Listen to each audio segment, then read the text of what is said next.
I wanted to show you guys real quick some of the things that you'll battle when you're painting in an environment like this. I mean, most of us don't have a paint booth. And that's okay, because I want to show you that you can still get results out of a shop as dirty as this one even.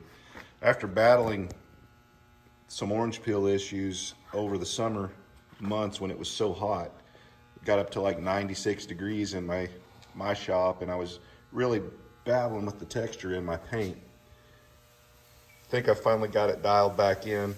I actually switched guns, now using a Segola 4600 Extreme, which I love.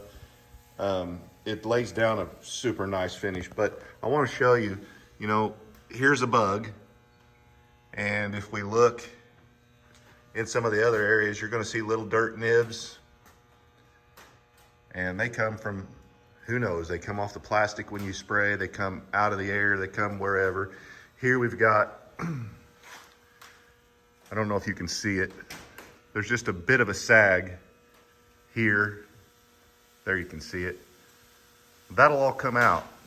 That's all fixable. That's the neat thing about cutting and buffing your project. As long as you get enough material on there and assuming it's reasonable, you can get some really nice results, and you don't have to worry about whether or not you can do it. It just takes patience and time. This door turned out really nice.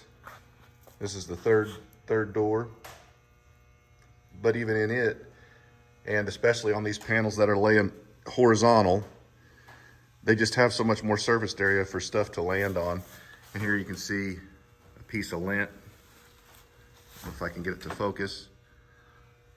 And that's all fixable. So when you're working on your own stuff, don't have a heart attack when you look down and there's some trash in it. You can actually sand your base coat before you put your clear on. That takes care of some of the stuff. And then, you can tack between coats on your base too. But anyways, we're making progress.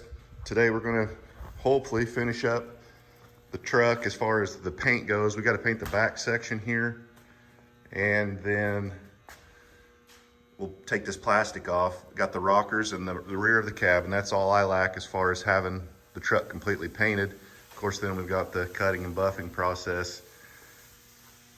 Although if I would have had this kind of results throughout the project, I don't know why, I wouldn't have to mess with much here other than just some quick nibbing and polishing. But I didn't, so it is what it is. We've got the bed over here, as I showed you in the last video. It's been block sanded with 800 grit, and I'll be working on getting started polishing on that probably later today after I get some paint laid down on this. So that's where we're at. Keep trucking.